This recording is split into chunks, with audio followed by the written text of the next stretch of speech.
साधारणतः 1.5 वर्षांपूर्वी महाराष्ट्रात विधानसभेच्या 2 पोटनिवडणुका झाल्या। एक होती चिंचवडची तर दुसरी भाजपचा बालेकिल्ला असणाऱ्या कसबा विधानसभेची। चिंचवडमध्ये दिवंगत आमदार लक्ष्मण जगताप यांच्या पत्नी अश्विनी जगताप या विजयी झाल्या। मात्र दुसरीकडे गेली 28 वर्षांपासून भाजपचा बालेकिल्ला असणाऱ्या कसब्यात पराभव स्वीकारावा लागला। कारण यावेळी चालला होता तो काँग्रेसच्या रवींद्र धंगेकरांचा पॅटर्न।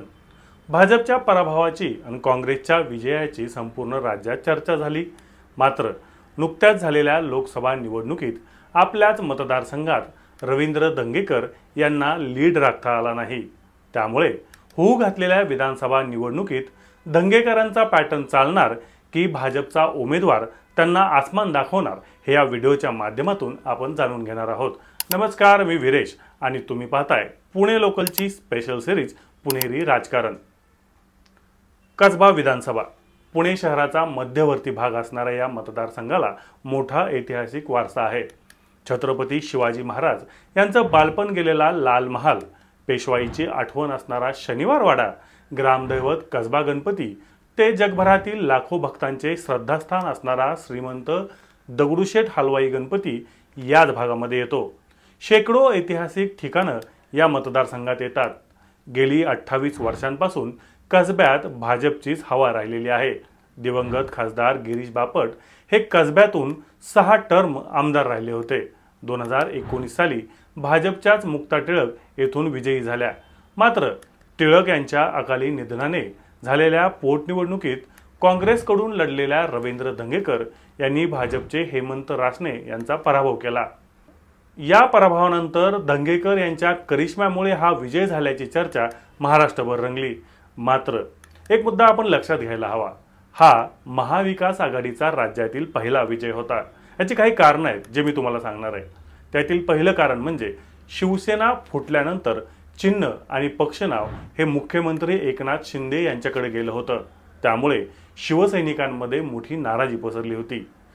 कसबा मतदारसंघात स्वर्गीय बाळासाहेब ठाकरे त्यांच्यासह उद्धव ठाकरे यांना मानणारा एक मोठा वर्ग आहे, ज्यांनी धंगेकरांच्या विजयासाठी जीवाचं रान केलं। एकसंध राष्ट्रवादीमध्ये अजित पवार यांनी देखील आपली सर्व यंत्रणा कामाला लावली होती।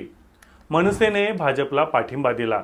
मात्र राज ठाकरे यांच्या घोषणेनंतर देखील निवडक पदाधिकारीच भाजपसोबत राहिले, बाकीचे सर्वजण धंगेकरांच्या प्रचारात दिसले। आमदार झाल्यानंतर राज्यातील सत्ताधारी भाजपला शिंगावर घेण्याचं काम त्यांनी केलं। मग ते ड्रग्ज प्रकरण असो की पोरसे कार अपघात, सोशल मीडिया आणि माध्यमांमध्ये धंगेकर यांचाच बोलबाला राहिला। मात्र नुकत्याच झालेल्या लोकसभा निवडणुकीत रवींद्र धंगेकर यांना काँग्रेसने उमेदवारी दिली, परंतु आपल्याच मतदारसंघात धंगेकर यांना मताधिक्य राखता आलं नाही। भाजपच्या मुरलीधर मोहोळ यांनी कसब्यात जवळपास 15,000चं मताधिक्य मिळवलं।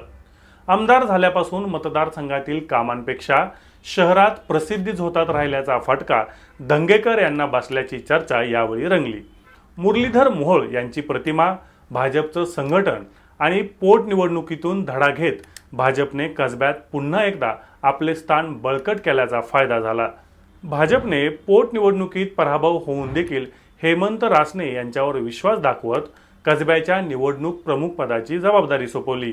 आता गेल्या 1.5 वर्षात रासने यांनी पोटनिवडणुकीपूर्वी झालेल्या चुका सुधारण्यावर भर दिलाय।